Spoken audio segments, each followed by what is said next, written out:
అతని మాధ్యము తెలుసుకుందామని మాంసభక్ష పరమాన్నములు పెట్టగా అవి పుష్పములుగా మారి పంచభక్షములుగా మారినందున అతనికి ఆ గురువు గారితోని కొంత ఉపదేశం తీసుకున్నందుకు కాలజ్ఞానము చెప్పించినందుకు ఆ బనగానిపల్లి నవాబు గారు తన పేరు మీద ఉన్న 50 ఎకరముల భూమిని ఆ యొక్క విరాట్ కోతులూరి వీరబ్రహ్మేంద్ర స్వామి పేరు మీద చేయించి గొప్ప మఠము కట్టిస్తానని వాగ్దానం చేస్తున్నాడు.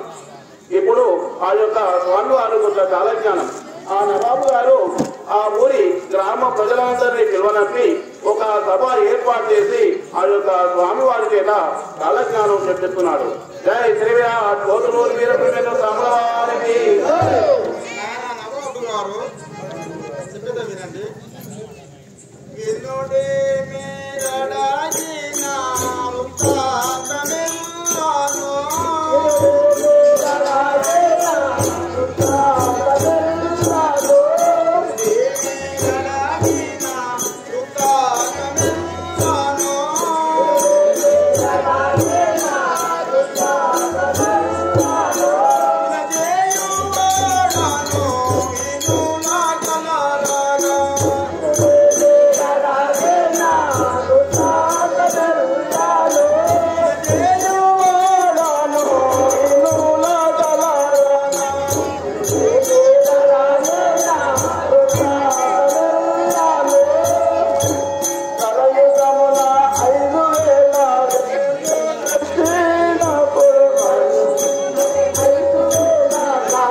మన్యమోని మణిశ్రేష్ఠ గారు 50 రూపాయలు బహుకరించాలి.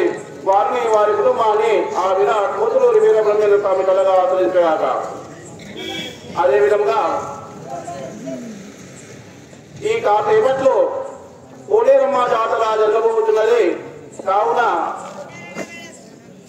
ఆ యొక్క అమ్మవారి జాతరకు బోనాలు చేయదలుచుకున్న వారు భజన మండలి దగ్గర వడ్ల తిరుపతి ఇంటి దగ్గర బోనాలు తయారు చేయాలి. టైము ఒక అర్ధగంట టైమే ఉంది. అందుకని అందరూ దయచేసి అక్కడ చేయదలుచుకున్న వాళ్ళు బోనాలు రెడీ చేయండి. ఇక్కడికి వెళ్ళి డబ్బులు వస్తాయి, డబ్బులతో తీసుకొస్తారు. చేయాలనుకున్న వాళ్ళు తొందర పోయి బోనాలు రెడీ చేయాలి. జయ శ్రీరామ్ కోతులూరి వీరబ్రహ్మేంద్ర స్వామివారికి.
నాయనలారా, ఇదియే కాక ఓ భక్తులారా, ఈ కలయుగము 5000 ఏళ్ల క్రిందట నేను వీరభోగవసంతరాయుడై వచ్చి వరకు ఇదియే కాక ఇంకా ఎన్నెన్నో ఉత్పాదములు పుట్టగలవు. అదియును కాక నా భక్తురాలైన గరిపేటి అచ్చమ్మ గారి వంశము నిరవంశమైపోవును, మరియు ఆమె గోవులన్నీ నశించిపోవును. మీరు ఇదే నా మఠములో నుండి నన్ను పూజపుత్రుడు. నేను కందిమల్లయ్య పల్లెకు పోతున్నవాడను. ఈ విధముగా ఆ యొక్క బనగానిపల్లి నవాబుకు కాలజ్ఞానము చెప్పి ఆ యొక్క స్వాముల వారు కందిమల్లయ్య పల్లెకు పోవుట. జయ శ్రీరా కోతులు స్వాముల వారికి